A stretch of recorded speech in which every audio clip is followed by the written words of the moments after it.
We switch gears to Abuja. Civil society organizations are stepping up calls for greater political representation for women in Nigeria, and a consortium advocating for reserved women legislative seats is urging lawmakers to pass the special seats reserved for women bill, part of the ongoing constitutional amendment process. The groups say the legislation is crucial to tackle systemic marginalization of women in politics, especially as parties gear up for conventions and primaries ahead of future elections. Live on the scene is Sumayya Abubakar, News Central's correspondent, joining us from the capital, Abuja. Sumayya, it's good to have you on the 12 report. I mean, what key issues are expected to be discussed in the bill today? Yes, good afternoon, Judith. A lot of things, of course, were discussed here. So there were, group of women from different, organizations and social, societies in order to talk about issues affecting the political scene today. And major things that were being discussed, it's about the special bill, the special seats bill that is currently,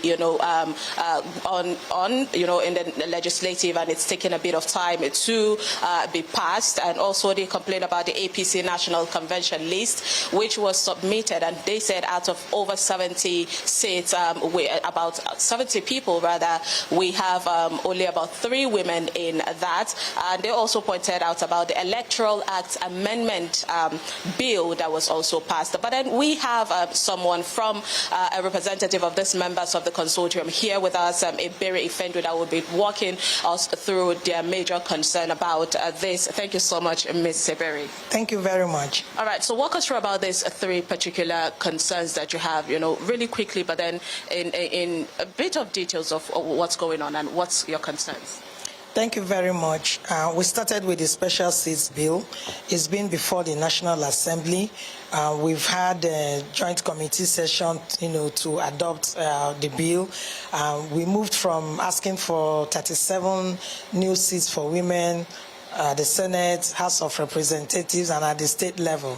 The Senate adopted 6, 1 per geopolitical zone, while the House of Representatives and at the state level agreed to 37, seats, new seats, especially for women. So we moved, forward from there, hoping that they will, vote and pass the bill, because we also need to reach out to the respective states, because we need 2/3 of the states to also adopt what the National Assembly voted for, and that will also mean that from there it will be sent to the president for his assent. So we are getting worried, we are getting agitated, because it's taking a long time, longer than we expected.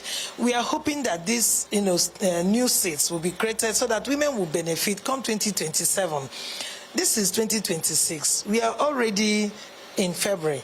And then, we have to also look at the party primaries, look at other things that has to be in place before the elections. And so this reason we are calling on National Assembly to please hasten, up and pass the bill so that it will go to the state and be able to go to the president for assent. I'm saying this because we are optimistic that the bills, the bill will pass. And so it's just a time that we are looking at. We do not want a situation the bill will pass and it will be too late for women to benefit in this next election. So this is the reason we are asking them, to do that.